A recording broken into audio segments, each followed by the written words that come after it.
Now, thank you, Dynamic President JC Vinayak Ji Patel, for giving me this wonderful opportunity to increase your wealth and to share my views of how to optimize your money. So let's proceed. पैसे से पैसा कमाना सीखो, यानी let money work for you. अभी ये कैसे होगा, या उस पैसे का प्रॉपर यूज, अच्छा यूज कहाँ कर सकते हैं? बहुत से सवाल आपके दिमाग में होंगे, व्हाट, वेयर, व्हेन, बहुत से क्वेश्चंस। तो वो सभी सवालों का जवाब आज मैं देने का यहाँ प्रयास करूँ। टॉपिक्स जो अपन यहाँ डिस्कस करने वाले हैं, that is all about savings, investment, benefits of early investment, inflation क्या होता है, म्यूचुअल फंड्स क्या होता है, एसेट एलोकेशन क्या है। ये बेसिक इस सेशन में कुछ ये बातें डिस्कस होने वाली। नाउ सबसे मेन थिंग अपन देखते हैं कि यार सेविंग्स लोग करते हैं तो कहाँ करते हैं। तो ट्रेडिशनल वे ऑफ सेविंग ऐसा है कि post office saving, national saving, recurring deposit, senior citizen saving deposit, PPF बहुत अच्छा एक एवेन्यू है टीसी के अंदर। तो ये अलग अलग स्कीम पोस्टल लेवल पे है जहाँ पे बहुत से लोग इन्वेस्ट करते हैं। अगर अपन देखें तो पोस्ट ऑफिस में जो डिपॉजिट्स होते हैं उस पे 4% इंटरेस्ट होता है सालाना। जो 5 साल का post office recurring deposit account होता है उस पे 5.8% इंटरेस्ट होता है। पोस्ट ऑफिस का जो टाइम डिपॉजिट है, यानी मान लो 3 साल का अगर आप डिपॉजिट करते हो तो इंटरेस्ट आपका 5.5 है। वही 5 साल का अगर आप टाइम डिपॉजिट पोस्ट में करते हो तो 6.7 है। Post office monthly income scheme में यानी MIS में अगर इन्वेस्ट करना है तो पर पर्सन 4.5 लाख तक इन्वेस्ट कर सकते हो, और 2 अकाउंट्स है तो 6-9 लाख हो सकते हैं, लेकिन इसका इंटरेस्ट रेट है 6.6। सीनियर सिटीजन सेविंग स्कीम में इन्वेस्ट कर सकते हो, मैक्सिमम 15 लाख तक इन्वेस्टमेंट होती है। उसमें 60 साल के ऊपर अगर आप हो तो यहाँ इन्वेस्ट कर सकते हो, इंटरेस्ट रेट 7.4%। पीपीएफ में लॉक इन पीरियड है 15 इयर्स, कंपाउंडेड इंटरेस्ट आपको मिलता है 7.1%, और वो भी tax free. National saving certificate है जिसमें कंपाउंडेड एनुअल इंटरेस्ट होता है 6.8। किसान विकास पत्र में इंटरेस्ट है 6.9, और वहाँ मान लो अगर आप ये परसेंट से इन्वेस्ट करते हो तो आपका 1 लाख रुपया 2 लाख होने के लिए 124 मंथ्स लगेंगे। सुकन्या समृद्धि योजना ये बहुत लोगों ने अपनी बिटिया के लिए ओपन किया होगा। 1.5 लाख तक इसमें ETC का बेनिफिट है, इंटरेस्ट रेट 7.6 है और इंटरेस्ट एग्जम्प्ट। डिपॉजिट पीरियड यहाँ 15 इयर्स का होता है। तो ये थे पोस्ट के कुछ सेविंग्स जो है, उसमें आप देख सकते हो। If you want senior citizen saving scheme या पीपीएफ या सुकन्या, अगर पोस्ट में जाना है तो मेरे हिसाब से ये 3 ठीक है, लेकिन डिपेंड आपका प्रोफाइल क्या है, आपकी नीड क्या है, आपके गोल क्या है, उस हिसाब से वेरी हो सकता है। ये जस्ट मैंने आपको ऑप्शंस बताए। ना सेकेंड एंड बढ़िया ऑप्शन जो है, जो सेफ्टी भी देता है, सिक्योरिटी भी देता है, that is LIC। That is one of my best avenues. Now इसमें अगर आप लेना चाहो तो टर्म प्लान ले सकते हो, क्लेम सेटलमेंट बहुत अच्छा है, लो प्रीमियम में हाई रिस्क कवर हो जाता है। एंडाउनमेंट है, एक स्पेसिफिक पीरियड के बाद मैच्योरिटी का पैसा एक साथ आपको मिल जाता है, 15 साल 16 साल अगर आप लो तो रिटर्न्स ठीक है।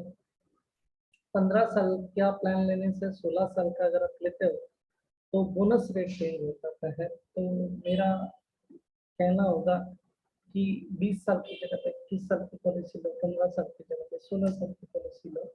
ऐसे होल लाइफ एक जीवन उमंग प्लान करके है, बहुत अच्छा प्लान है।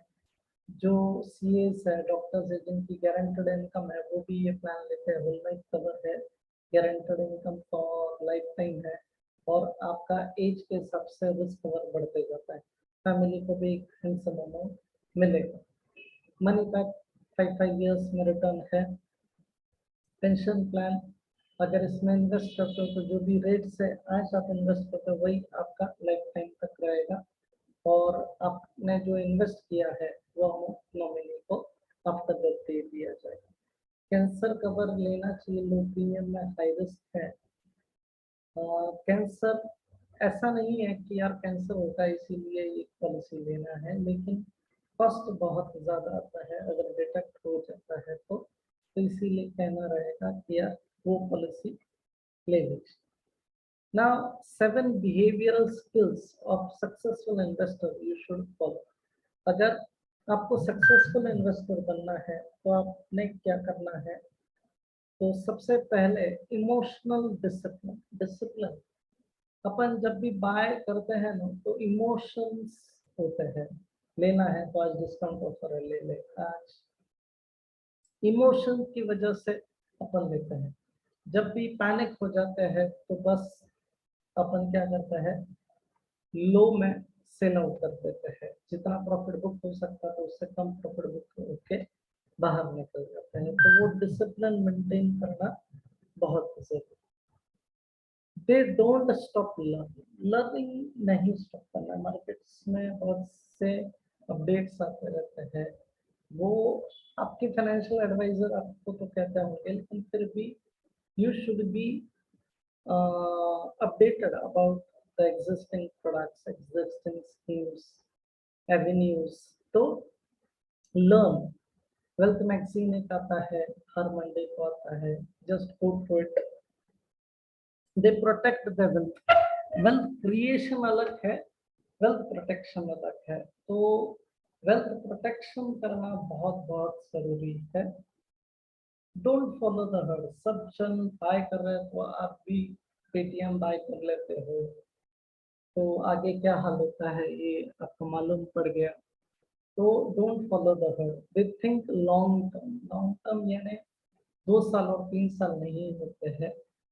लॉन्ग टर्म यानी 10 years, 15 years, 20 years. Warren Buffett का एग्जाम्पल अगर देखें तो 11th ईयर में उन्होंने सेविंग स्टार्ट की थी, और आज जो वेल्थ क्रिएट किया है it is due to period of compounding, due to long term, ये सब है।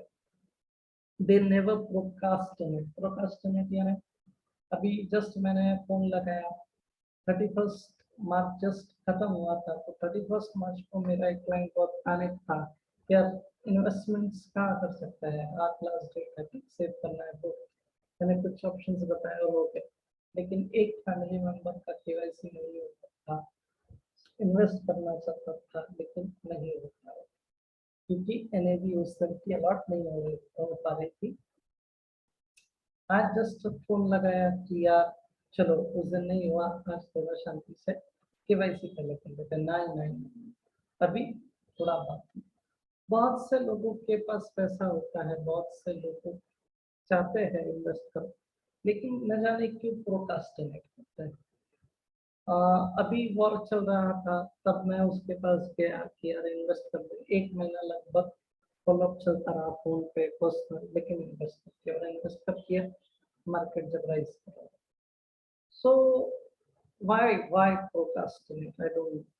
इंश्योरेंस, 31 मार्च को एक LIC में एक बैकडेटेड का कंसेप्ट होता है।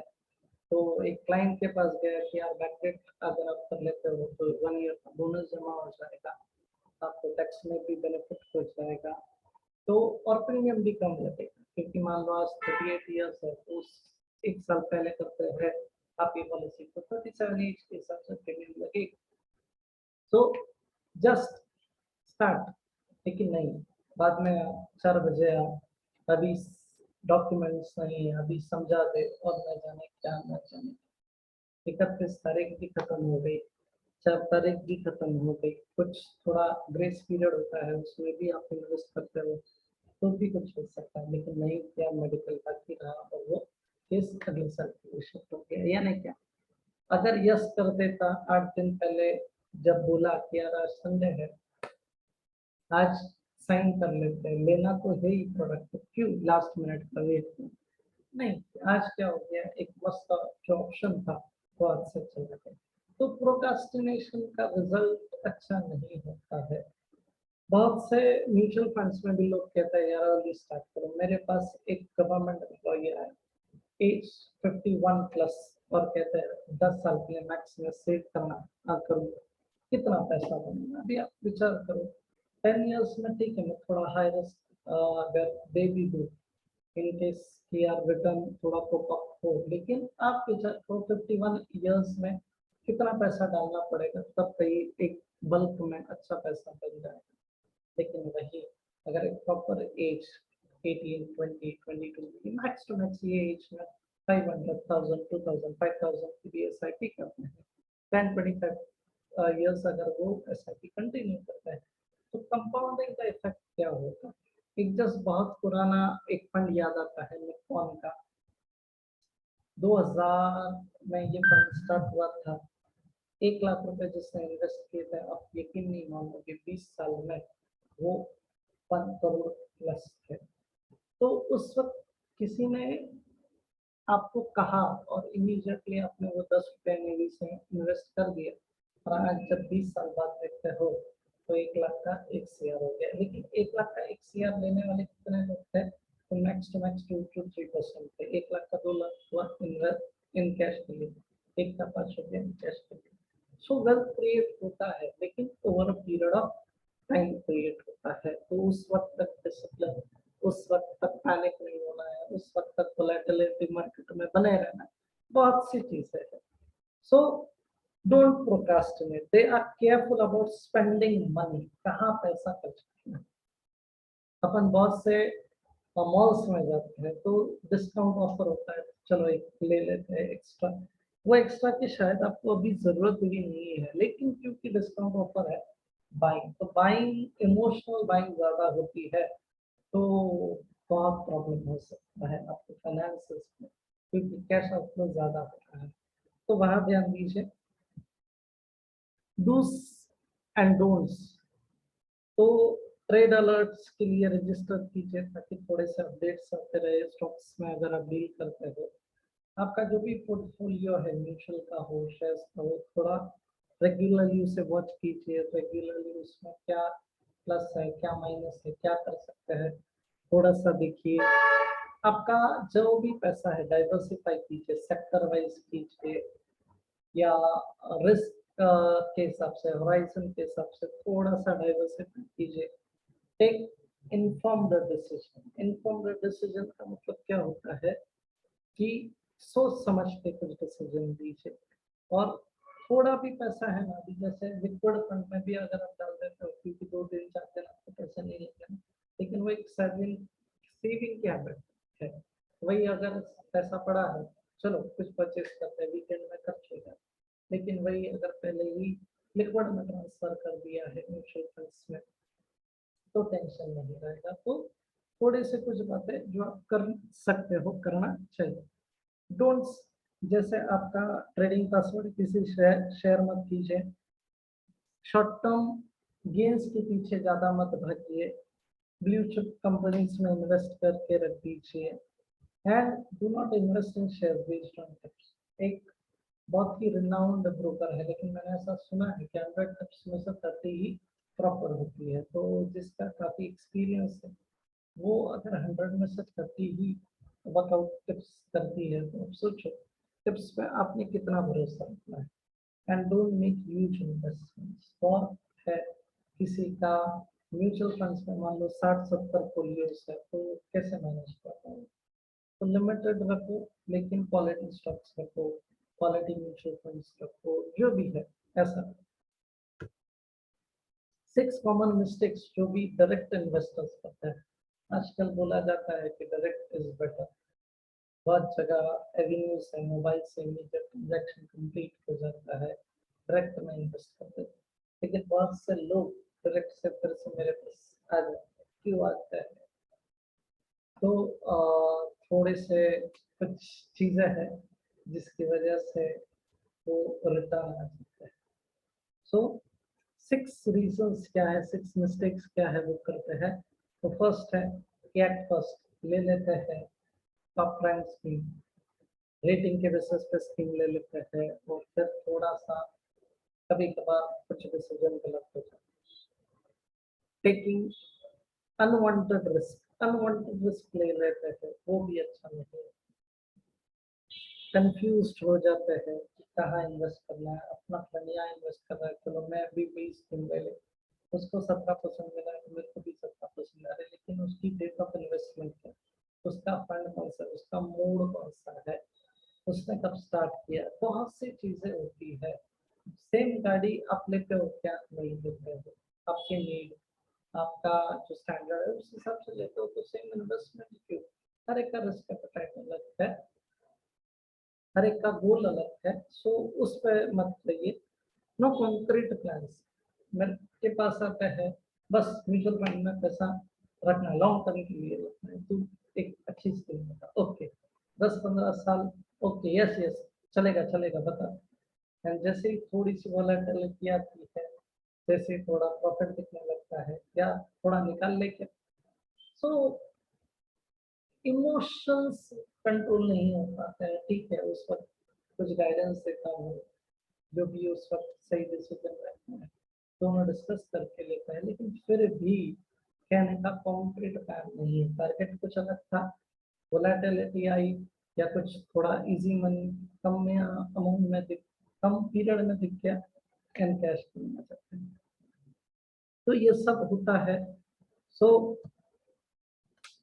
बहुत से लोग सेविंग करते हैं क्यों, तो टैक्स बचाने के लिए। तो let's see what are the deductions under section 8 PC. First employ provident fund, मैंने पीपीएफ बताया, एम्प्लॉयज के लिए भी होता है। ईएलएसएस म्यूचुअल फंड्स में बहुत ही अच्छा ये एक जरिया है, क्योंकि इसका लॉक इन पीरियड सिर्फ 3 इयर्स का है, तो ये बहुत बहुत अच्छा है। पोर्टफोलियो वेल डाइवर्सिफाइड होता है, ट्रैक रिकॉर्ड्स इनके अवेलेबल है, तो ELSS is good option. NSC term policies आप ले सकते हो, लेकिन रिटर्न्स थोड़े से कम है। फिर और आप मान लो होम लोन अगर आपने लिया है तो उसमें जो प्रिंसिपल है उसका डिडक्शन एपीसी में क्लेम कर सकते हो। बच्चों की जो ट्यूशन फीस आप भरते हो वो भी एपीसी में काउंट होता है ना। मैंने कुछ जस्ट एक रेटिंग की है कि इन्वेस्टमेंट करना चाहो तो कहाँ कैसे करना चाहिए। मान लो टर्म इंश्योरेंस लेते हो तो it is a good option, ELSS करते हो तो फाइन, बहुत अच्छा। पीपीएफ भी आज ट्रेडिशनल है, लेकिन बहुत से लोग उसमें इन्वेस्ट करते हैं। सीनियर सिटीजन 60+ के लिए सुकन्या बिटिया है, तो एक इमोशनल अटैचमेंट होता है, ले लेते हैं। नेक्स्ट टैक्स सेविंग एफडी, ये मेरे को इतना अच्छा नहीं लगता है। Pension plans from mutual funds, returns थोड़े से वेरी होते हैं। एनपीएस जिसका 10 लाख एंड अबव इनकम है और वो कुछ अपना टैक्स बचाना चाहता है तो यहाँ करें। यूलिप एक दो चीजों का कॉम्बिनेशन है कि इन्वेस्टमेंट भी और इंश्योरेंस भी, तो दोनों चीजें अलग है, दोनों को मिक्स मत कीजिए। लाइफ इंश्योरेंस मैं बताता हूँ, लेकिन लाइफ इंश्योरेंस रिटर्न्स के लिए नहीं करता है, safety, security for a family, for a loved and dear ones, uncertainty के अगेंस्ट अपन प्रिकॉशन ले रहे हैं। तो एलआईसी करते वक्त अपना उद्देश्य रिटर्न्स का नहीं होना चाहिए। रिटर्न्स के लिए एमएफ है, स्टॉक्स है, एक ऑप्शन है एचयूएफ। अगर अकाउंट ओपन नहीं किया है तो एचयूएफ के तौर पे भी आप एक टैक्स अलग सा डिडक्शन ले सकते हो। ये उसमें कुछ ऑप्शंस मैंने बताया आपको। Passive income, passive income extra होनी चाहिए।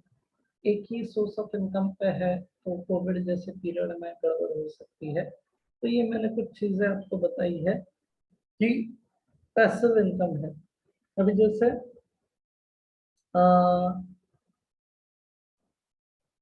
कोविड में बहुत से अलग अलग नए नए तरीके लोगों ने अपनाए अपना बिजनेस बढ़ाने के लिए वगैरह, तो ये कुछ मैंने जस्ट एक आपको रफ आइडिया दिया है।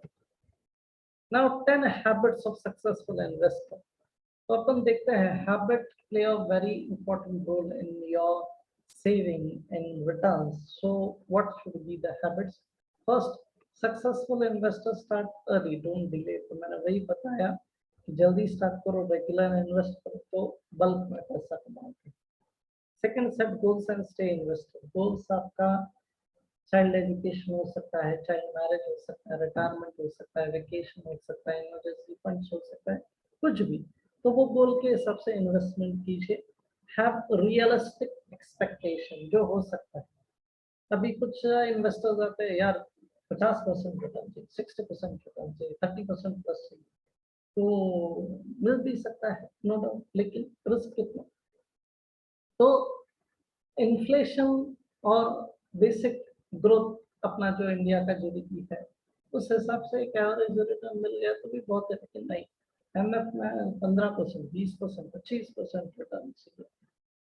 तो जो भी एक्सपेक्टेशंस रखो should be realistic for perseverance, never give up, क्योंकि वोलेटिलिटी है, रिस्क है, तो डिपेंड कि क्या है, तो गिव अप नहीं करना है, पैनिक नहीं करना है। डाइवर्सिफाई करो, कुछ पैसा इक्विटी में रखो, कुछ सेफर साइड डेप्थ में रखो और कुछ अदर आपकी नीड्स के हिसाब से रख सकते हो। नेक्स्ट, इन्वेस्ट रेगुलरली, इंक्रीज करो, इन्वेस्ट करो लेकिन स्पेक्युलेट मत करो। अपन बहुत सा ट्रेडिंग करते हैं, इंट्राडे वगैरह, बहुत से अलग अलग वर्ड्स है, एफएनओ, तो स्पेक्युलेट नहीं करना है। पैसिव इनकम का मैंने ऑप्शंस बताया आपको। जब भी इन्वेस्टमेंट करना है थोड़ा रिसर्च करना है। रिसर्च करते वक्त कुछ गोल्स आपके होने चाहिए, क्वांटिटेटिव क्वालिटेटिव मेजर्स, कुछ कैरेक्टरिस्टिक्स सर्च करना है और लर्न फ्रॉम मिस्टेक्स। अगर आपने स्टॉक लिया लेकिन उसमें अगर आपने पैसे खो दिए तो उस मिस्टेक से सीखिए कि कहाँ गलत हुए तो आप मिस्टेक रिपीट ना करें। List of factors to consider when making investment decision. तो फर्स्ट थिंग, जब भी आप इन्वेस्टमेंट करो तो आरओआई, ये एक नया वर्ड है, रिटर्न ऑन इन्वेस्टमेंट, कितना देती है ऐसा है। रिस्क एपेटाइट कितना है, लो, मीडियम, हाई, वेरी हाई क्या है। रिस्क बैरोमीटर चेक करती रहेगी। इन्वेस्टमेंट पीरियड 5 साल, 10 साल, 15 साल, 20 साल कितना। लिक्विडिटी, यानी आप रियल एस्टेट में इन्वेस्ट करते हो लेकिन लिक्विडिटी नहीं रहती है उसमें, तो लिक्विडिटी होना चाहिए। टैक्सेशन का भी इशू है, long term short term 15%, 10%। Inflation rate अभी 6.3% फिलहाल चल रहा है। फिर आपका बजट कितना है, क्योंकि सब उसी पे है, बजट के हिसाब से ही इन्वेस्टमेंट्स हो। Now where to invest? Where to invest? It is a big question. Where to invest? मैंने सिर्फ एक छोटा सा आपको एक तरीका बताया है कि जो भी आपके फंड्स है उसको दो अलग अलग जगहों पे आप यानी बांट सकते हो। पहला जो होता है कि वेल्थ प्रोटेक्ट करे और सेकंड जो होता है वेल्थ क्रिएट करे। वेल्थ प्रोटेक्ट कैसे करें, तो सबसे पहले लाइफ इंश्योरेंस लीजिए। आपका जो भी एनुअल इनकम है, अगर आप मान लो 25 इयर्स तक है तो बेस्ट 25 टाइम्स आपका एनुअल इनकम का आपका लाइफ इंश्योरेंस होना चाहिए। मान लो 35 इयर्स तक आप है, 25 टू 35 ये रेंज में, तो लगभग एनुअल इनकम का 20 टाइम्स तो भी इंश्योरेंस होना चाहिए। लाइफ इंश्योरेंस अगर आप कम एज में लेते हो तो प्रीमियम कम लगता है, इंश्योरेंस बड़ा हो सकता है। अभी जिनके पेरेंट्स की इनकम ह्यूज है वो अगर अपने बच्चों का इंश्योरेंस कराते हैं तो लगभग 25 लाख तक इंश्योरेंस इजीली मिल जाता है विदाउट हेल्थ चेकअप। तो एक है कि यार कम पीरियड में 25 लाख से भी शुरुआत कर देते हो तो भी अच्छे इंश्योर्ड हो जाते, फिर वो उनका कमाएंगे, वो उनका सेव करेंगे, that is a different matter. लेकिन कम एज में ही अगर आप लाइफ इंश्योरेंस लेते हो तो सबसे मेन थिंग कम प्रीमियम होता है, रिस्क कवर ज्यादा मिल सकता है, और आप 10-15 साल से बड़ी भी पॉलिसी ले सकते हो। तो जितनी बड़ी पॉलिसी उतना कम प्रीमियम और उतना हाई बोनस, ये सब एक लॉजिक है। मेडिक्लेम स्टैंडर्ड ऑफ लिविंग के हिसाब से होना चाहिए। 5 लाख का ऑन एन एवरेज यहाँ मेडिक्लेम होता है, या 2 लाख से भी कुछ लोग शुरुआत करते हैं। आई डोंट नो 40 लाख का मेडिकल बिल कैसे लोग पे कर पाएंगे। सो ठीक है, अपने स्टैंडर्ड के हिसाब से 25 to 25 लाख एटलीस्ट आपका मेडिक्लेम होना चाहिए। पर्सनल एक्सीडेंट कवर, अगर कुछ मिस हैपनिंग होता है तो आप बेड पे हो तो आपको लॉस ऑफ इनकम का एक अमाउंट मिल सकता है। तो पर्सनल एक्सीडेंट कवर है, गवर्नमेंट की कुछ स्कीम्स है, उसमें बहुत पुरानी 330 रुपीज में एक वो एक्सीडेंट कवर आता था, डायरेक्ट बैंक से डिडक्शन होता था। तो कोविड में बहुत लोगों ने उसका भी फायदा उठाया। तो personal accident cover, personal insurance होना चाहिए। क्रिटिकल इलनेस 36+ डिजीज है, स्ट्रोक है, बर्न्स है, ट्यूमर है, पैरालिसिस है, ऐसे बहुत से अलग अलग इलनेस है जो जिसमें बहुत ह्यूज अमाउंट लगती है। तो उसका प्रोविजन करके रहा तो वेल्थ आपका इरोड नहीं होगा, वेल्थ प्रोटेक्ट होगा। और प्रोटेक्शन के बाद आता है क्रिएशन। लोग पहले ही डायरेक्ट क्रिएशन पे बात करें। मेरा ये एक एडवाइस है, तो फर्स्ट वेल्थ प्रोटेक्ट कर लीजिए, फिर वेल्थ क्रिएट कीजिए। वेल्थ क्रिएट करने के लिए एक ऑप्शन है स्टॉक्स। ज्यादा मैं चर्चा नहीं करूंगा क्योंकि हर एक का पोर्टफोलियो, हर एक का रिस्क अलग होता है। Mutual funds is a safer side, लेकिन फिर भी फाइनेंशियल एडवाइजर का रोल इसमें बहुत इंपॉर्टेंट होता है। नेक्स्ट, अब तक जो मैंने बातें की, तो उसमें इन्वेस्टमेंट जब भी आप करते हो तो एक बेसिक ऑब्जेक्ट क्या होता है आपका, कि यार वो इन्वेस्टमेंट सेफ रहे, रिटर्न्स अच्छे मिले, आरओआई जिसमें होता है, इमीडिएट पैसा मिले। एक जन मेरे पास LIC इंश्योरेंस लेना चाहते हैं कि भाई मैं 25 साल का लेता हूँ, लेकिन अगर 3 साल के बाद आया तो इमीडिएट में तो मेरा पैसा जो भी मैंने पे किया आना चाहिए, तो ऐसा नहीं होता है। Bonus at the time of maturity भी दिया जाता है। तो लिक्विडिटी का एक इशू हो सकता है। तो आप थोड़ा सा आप प्लान कीजिए, आपका कितना सेफ्टी, कितना रिस्क क्या है। तो दोनों चीजें अलग अलग होती है। तो इन्वेस्टमेंट ऑब्जेक्टिव क्या है पहले क्लियर कर लीजिए। अवेलेबल इन्वेस्टमेंट एवेन्यूज मैंने डिस्कस किए, उसमें एक कुछ प्राइमरी जिसमें IPO वगैरह आता है, सेकेंडरी में इक्विटी म्यूचुअल्स वगैरह आते हैं ना। अभी आप इन्वेस्ट करना चाहते हैं, लेकिन कहाँ इन्वेस्ट करना, ये बहुत बड़ा क्वेश्चन होता है।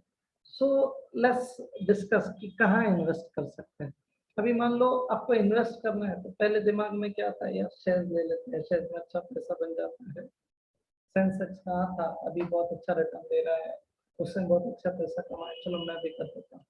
तो इस बेसिस पे आप आ रहे हो, किसी के टिप्स पे आ रहे हो, तो गड़बड़ हो सकती है। तो फर्स्ट थिंग, अगर आप इन्वेस्ट करना चाहते हो स्टॉक्स में, तो पहले देखिए या वो कंपनी का फंडामेंटल स्ट्रॉन्ग है या नहीं है, उस कंपनी में अंदर क्या चलता है, क्या वर्किंग स्टाइल है, क्या मैनेजमेंट है, वो सब देखो। उसका ग्रोथ क्या है, उसमें लेबर के कुछ इश्यूज चल रहे हैं क्या, टर्मिनेट हो रहा है कि लोग छोड़ के जा रहे हैं क्या कंपनी को, वहाँ के प्रमोटर्स का उस कंपनी पे कितना विश्वास है। प्रमोटर्स ही अगर अपना शेयर बेच रहा है और उसमें आप इन्वेस्ट कर रहे हो, तो आपको भगवान ही बचे।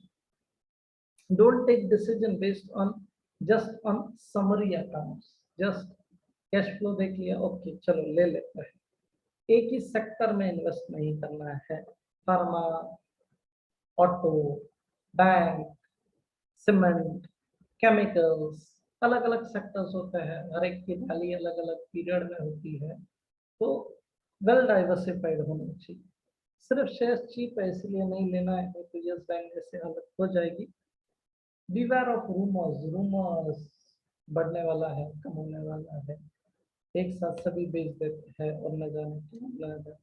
थोड़ा बहुत प्रॉफिट बुकिंग होना चाहिए, डिपेंड। सो इतना सब सवाल के जवाब मेरे को नहीं लगता है आप नहीं पाओगे। सो बेस्ट एक ऑप्शन मैं आपको दे देता हूँ। आपका जो पल्स रेट अभी बढ़ चुका है, इतने सब रिसर्च करने पड़ेंगे क्या इन्वेस्ट करते समय, तो कोई दिक्कत नहीं। भगवान ने एक बहुत ही अच्छा फाइनेंशियल एडवाइजर आपके लिए बनाया है जो आपके लिए ये सब संभाल लेगा। सो उसको बुला लीजिए, या फिर आप म्यूचुअल फंड्स में इन्वेस्ट कर सकते हो, क्योंकि आज ज़माना बदल गया। म्यूचुअल फंड्स सही है, लेकिन कब सही है, प्रॉपर गाइडेंस दे तो सही है, और सबके लिए सही नहीं है। So it is better to get advice from a professional. How much money should you invest, तो एक छोटा सा यानी अलग अलग वे मैं आपको बताना चाहूँगा कि यार इन्वेस्टमेंट कहाँ करना है, कितना करना है। अगर आप ये कर लेते हो तो आपका पैसा बहुत अच्छे वे से मैनेज हो जाएगा। So let's see.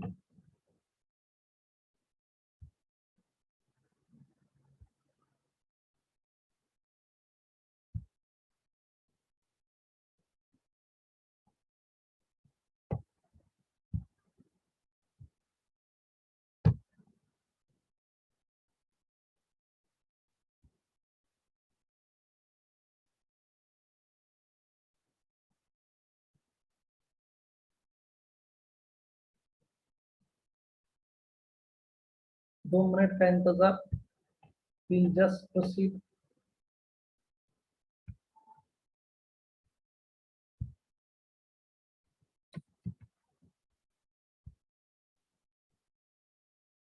सो थोड़ा सा सुनते हैं कि क्या होना चाहिए, कितना होना चाहिए।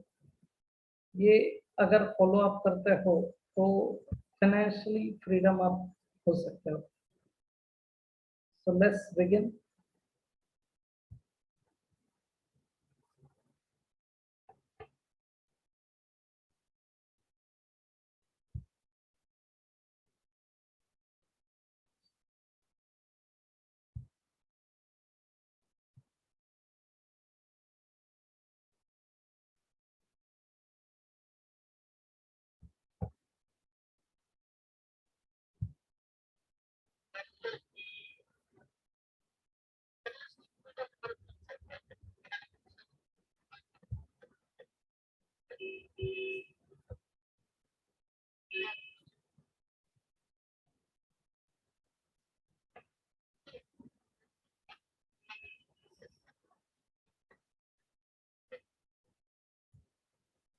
मनी मैनेजमेंट करके मेरा वीडियो है, उसमें कुछ मैंने चीजें शेयर की है, जरूर इसे देखिएगा।